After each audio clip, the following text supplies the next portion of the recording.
During the debate on the estimates of revenue and expenditure, Minister with responsibility for youth development and sports, Edmund Estefan, focused on youth development as expected. He says there are many opportunities under this government to work towards greater youth empowerment. Solange Alfred tells us more in this report. Carving out a sufficient chunk of the budget for each department of the government is a task of each minister. A talking point for Minister for Youth Development and Sports, Edmund Estefan, was allocation of vital resources and creating new opportunities to address social and economic challenges. If we look at our Youth Leadership Development Initiative, which includes the Beckwith International Leadership Project, which is reflected on page 486 of the estimates in section 3. And the main purpose of the program is to build self, is to build your identity as an individual, and to be able to develop your community. These initiatives form the basis for young people to begin leadership clubs and societies in schools, where they also begin the journey in learning to persuade, influence, and listen to others. Estefan noted that although the estimate amount allocated in the 2019-2020 budget for training of youth development is higher than that of last year, he stands behind the figure, as he is of the opinion that it will work towards benefiting youth on a national level. Additionally, Mr. Speaker, under Program Head 1203, page 486, $137,600 is allocated to training of youth development. This represents an increase of $46,600 over the last fiscal year. Mr. Speaker, it is through these vital resources that our government are providing for our young people. The introduction of the appropriation bill will take place on Monday, April 15, 2019, providing for issue from the consolidated fund of sums necessary to meet expenditure and the appropriation of those sums. Reporting for Hot 7 News, I am Solange Alfred. Guadeloupe is gearing up to host a number of talented youth from 12 Caribbean islands at its annual Student Song Competition. Representing St. Lucia is 15-year-old Christian Lawrence, who says it's an honor for him to represent his island at the esteemed competition. He spoke with Solange Alfred. 12 gifted participants look to battle their way to glory in the 14th edition of the Félicien Student Competition, to be held in Guadeloupe on Saturday, April 20th.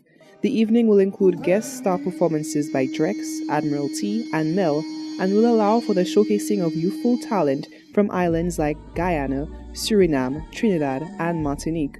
Our very own St. Lucian participant, Christian Lawrence, spoke humbly about being chosen to represent the island. I feel happy, I feel joyous. I know so many great singers in St. Lucia, and it's kind of like an honor of, for me, being chosen to represent St. Lucia out of the majority of the artists. Lawrence, a student of the St. Mary's College Secondary School, noted that being chosen was only the first step, and his eyes will remain on the prize as he makes his way to Guadeloupe to meet his competitors. Being honest, I've been preparing very hard, like rehearsing every single night until probably 11, 12, every single night, just rehearsing. So I've put in work for this competition. Meanwhile, mother of the participant, Cheryl Charles, expressed her delight at her son's opportunity to represent St. Lucia in Guadeloupe.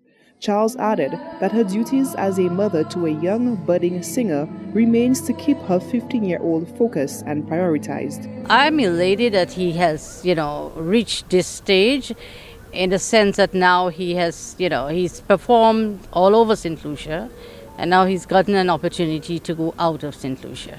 I will tell anybody it's a challenge for me because I have to keep him grounded.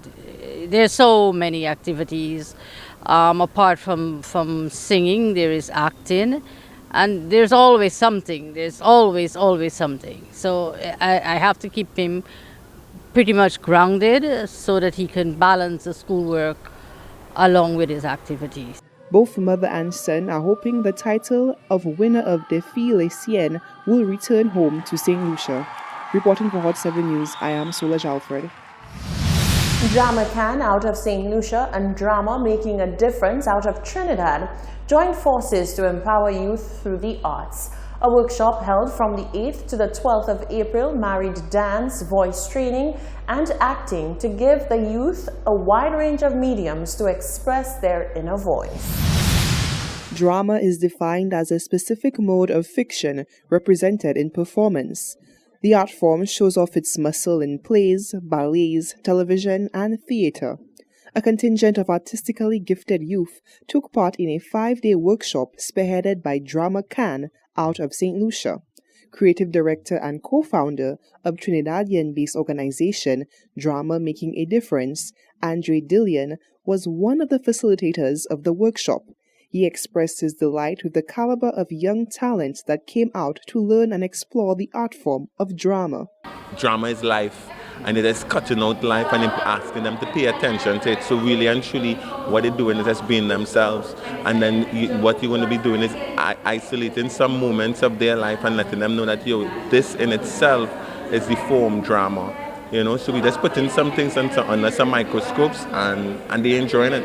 It's not as difficult as it seems. In addition, Dillian stated that conversation regarding the negative feedback surrounding drama stirred the pot with the young participants, with many of them holding the opinion that diversified avenues are too far and too few in between. We went into a heavy debate in terms of St. Lucia, in terms of tourism, in terms of, and this is me listening in it, tourism, in terms of the children, how they feel about their dreams and what they want to aspire to, and they don't think that the government, and I don't want to say it like if I say it, they don't think like if the government care. And these are children, 14, 15, 13-year-olds, passionate about their future. Meanwhile, co-founder and social media manager of DMAD company, Conrad Fassois, outlined the many benefits of drama as an art form. He explored how it allows for young people to come out of their shell. It's something that actually brings out the best in you. It makes you actually tap into your inner self and to find who you are as a person. So it's an amazing thing. Fassois went on to say that although drama as an art form still has not received the respect deserved, he noted that organizations like Drama Can and DMAD Company will continue to push the art because they recognize and truly know the importance of self-expression. Reporting for Hot 7 News, I am Solange Alfred. Now, on the lighter side, Game of Thrones fanatics get their fix as the first episode of the 8th and final season of the show premiered on Sunday night. Hot 7 News spoke to one fan who says he is beyond excited to see who will get to sit on the Iron Throne.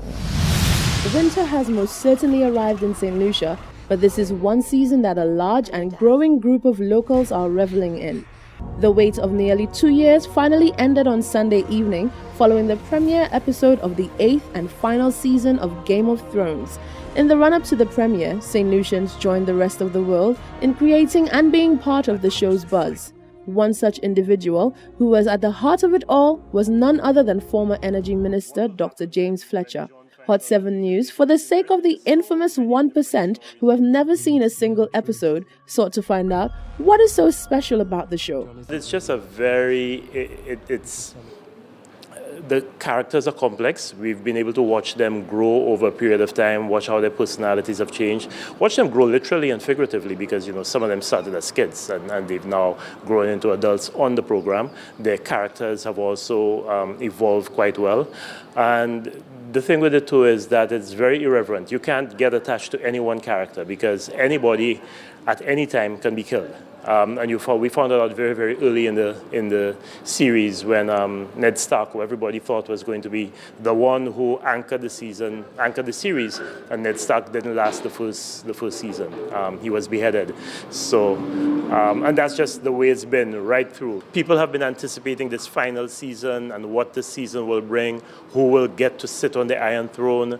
Will it be Daenerys? Will it be Jon? Will it be Cersei? Will it be my favorite character, Tyrion? So it's all of that. And, now that the Night King has a dragon of his own, how will that fare against the two dragons of Daenerys?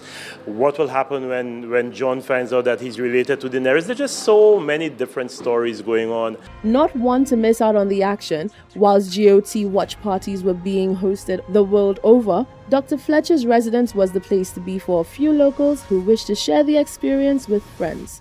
We have a small Game of Thrones group. It's usually like 10 people. It's no more than 10 people. And every year, for the last 2 years, we've come together at my home to play Game of Thrones Monopoly and just talk about the show in December. So we decided, okay, we'd do a viewing party at my home last night, and the group of 10 kind of grew to a group of almost 30. So there were something like 30 people at my home last night watching the season premiere of Game of Thrones. So that's what it is. It's a very interesting, very intriguing, very captivating series that has the whole world hooked. To the small group who usually make their presence known in the midst of the discussions about all things GOT, Dr. Fletcher admitted that the show is not for everyone, especially for the faint of heart. On the other hand, he advised those willing to watch the show to wait until the season is over. Game of Thrones is actually not for everyone. I have a friend, a very, very good friend of mine. He's very squeamish. He can't deal with blood. And I've told him, as much as I like Game of Thrones and as much as I would like him to watch it, I don't think he should. Because I don't think he'd get past the first 2 episodes in season 1. So I don't fault anyone who hasn't watched it. Not everyone can like a series. Those of us who like it are hooked on it. But those people who don't, I don't tell them, oh, you don't know what you're missing. And if someone has a genuine interest and they say, what's Game of Thrones all about? And I explain to them what it is. And then they will make a decision whether they want to watch it. And if you're not hooked after the first 4 or 5 episodes, then you probably won't be. I've read people say, oh, I find Game of Thrones boring. And if you do find Game of Thrones boring, then there's nothing I can say to you.